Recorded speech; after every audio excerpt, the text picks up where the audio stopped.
आज 4 तारीख है। 4 तारीख को हम लोगों ने मस्जिदों के ऊपर के जो लाउड स्पीकर है वो बंद करने के लिए सरकार को विनती की थी और 4 तारीख के बाद हम लोग अगर लाउड स्पीकर चलाए गए तो उसके सामने हम लोग हनुमान चालीसा इस महाराष्ट्र में देश में लोग चलाएंगे, लाउड स्पीकर के ऊपर चलाएंगे, ये हम लोगों ने कहा था।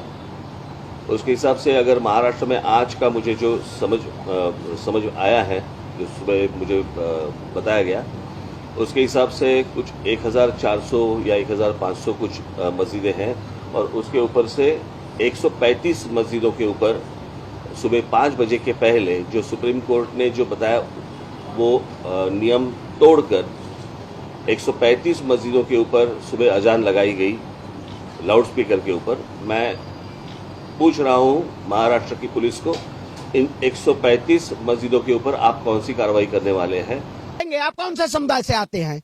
कौन से समुदाय? नहीं हाँ? हिंदुस्तानी हैं। तो काहे हमसे पूछ रहे हैं इस देश में अजान होगा, हनुमान चालीसा होगी नहीं होगी? हाँ, आप पढ़िए नमाज में अपना गमछा देने के लिए तैयार हूँ, हम खून भी देने के लिए तैयार हैं। आप उस देश की जनता को, देश के मुसलमानों को, देश के हिंदुओं को जो इस देश की अस्मिता को ठेस नहीं पहुंचाएगा उसको खून देने के लिए तैयार हैं। लेकिन आप जैसे लोग अगर इस देश में कलर भेद और रंग भेद और जाति भेद और धर्म भेद, मजहब भेद अगर आप करने का काम करेंगे, अगर देश की अस्मिता को तोड़ने का काम करेंगे तो हम उसके खिलाफ अपनी आवाज को बुलंद करेंगे। इस देश में सभी, वही कहा गया है, जाति और मजहब के नाम पे लड़ाना बंद करिए, क्योंकि आपको अब जनता जान चुकी है, इस देश की आवाम जान चुकी है जिस तरह से अजान और हनुमान चालीसा को मुद्दा बनाया जा रहा है। अगर आप सुनिए, अगर आप महंगाई का मुद्दा दिखाते तो शायद देश की जनता को आज महंगाई पे बुलडोजर चल जाता। अगर आप रोजगार का मुद्दा दिखाते तो देश के युवाओं को रोजगार मुद्दा मिल जाता। लेकिन आप जैसे पत्रकार अपनी टीआरपी के लिए अजान और हनुमान चालीसा का मुद्दा दिखा रहे हैं। इस देश में आज हिंदुओं को जगाने के लिए बिजली काटी जा रही है।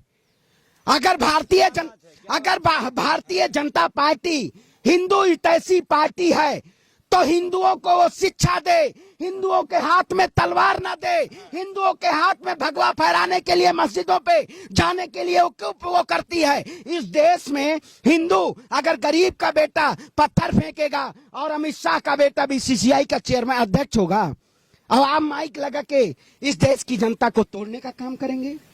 आखिर क्या चाहते हैं? कौन सी दुकान? आप लोगों की दुकान अब बंद हो रही है। आप लोग अपनी दुकान और झोला, जिस तरह से हमारे देश के प्रधानमंत्री ने कहा था कि मैं तो फकीर हूं, मैं तो झोला लेके चला जाऊंगा, तो ये झोला भी आपका ये देश अब चेक करेगा। आप यूरोप गए हैं, इस देश की जनता जब आप आएंगे तो आपके झोले में भी चेक करेगा कि देश का प्रधानमंत्री हमारे देश की कौन सी संपत्ति को बेच के आया है। देश का एक ऐसा प्रधानमंत्री जो इस देश को रेल बेचा, घेल बेचा, बेल बेचा, सब चीज बेचने का काम किया, सब तेल, देश की जनता का खून भी बेचने का काम किया। इस देश का ऐसा प्रधानमंत्री जो वाकई में इस देश की जनता के लिए नहीं है, इस देश की आवाम के लिए नहीं है, ये कॉर्पोरेट तंत्र की सरकार है। और अजान और हनुमान चालीसा का देश में मुद्दा नहीं चलेगा। देश में विकास, डेवलपमेंट, शिक्षा का मुद्दा चलेगा। और जो अजान बंद करवाने की बात करेगा उसको मैं चैलेंज देता हूं कि इस देश में अजान और हनुमान चालीसा दोनों होगी। अगर आप हमारी अस्मिता को ठेस पहुंचाएंगे तो हम आपको मुंह तोड़ जवाब देने का काम करेंगे। अजान की आवाज कम होगी? नहीं क्यों कम होगी? नहीं क्यों कम होगी? इस देश दोनों, अरे राज ठाकरे कौन होता है? राज ठाकरे हिंदुस्तान है, राज ठाकरे हिंदुस्तान है। आप क्या चोला पहन के इस देश को बेचने के लिए आप हिंदू हृदय सम्राट क्यों अपने आप को कहते हैं?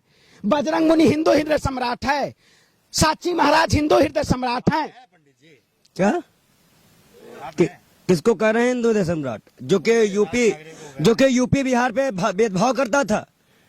अगर वो हिंदू हृदय सम्राट है तो वो क्या यूपी में? आखिरी सवाल करते हैं, बहुत बहस कर लिया हम, आखिरी सवाल आप दोनों से है। अगर नमाज के लिए कोई मुसलमान जगह आपसे मांगे तो आप देंगे? हम अपना घर देने को तैयार हैं और अपना गमछा भी हम तन मन धन से अपने देश की अस्मिता अखंडता को बनाए रखने के लिए तैयार हैं। भाई हम जिस मंदिर में पूजा करते हैं उसी मंदिर में गीता भी पढ़ी जाएगी और मुसलमान अजान भी देगा। ये मंदिर में अजान हो गई, मंदिर में अजान होगी, मंदिर में और मस्जिद में हनुमान चालीसा होगा। क्या दिक्कत है? आपके पेट में मंदिर में अजान, बिल्कुल अजान होगी मंदिर में अजान होगी। बिल्कुल। आपके पेट में दर्द है? नहीं दर्द हो रहा है? लग रहा है कि इस देश का, हिंदू देश का मुसलमान साथ कैसे खड़ा हुआ है। जिस तरह से सुनिए, झोला पैक हो रहा है आपका। क्या इतने देर तक आपकी दुकान थी? नहीं, इतने देर तक तो वही चीज है। दुकान जो लोग जैसे इस देश में हिंदू के ठेकेदार बने हुए हैं, वैसे कुछ लोग पत्रकारों के भी ठेकेदार बने हुए हैं। तो इस देश में मंदिरों में, मस्जिदों में गीता, कुरान सब पढ़ा जाएगा, लेकिन राज ठाकरे जैसे, नवनीत राणा जैसे, इन जैसे जो बहुरूपीय लोग हैं, इनका चोला झोला पैक होगा और चोला इनको देश की अखंडता और देश की संप्रभुता को मिटाने के लिए इनको सलाखों के पीछे भेजा जाए। अस्सलाम वालेकुम दोस्तों, मैं हूं सिराज समा और आज मैं आप लोगों के सामने ये वीडियो लेके आया हूँ। इस वीडियो को लाइक करें और ज़्यादा से ज़्यादा शेयर करें और मिस्टर रिएक्शन पेज को फॉलो ज़रूर कर लीजिए।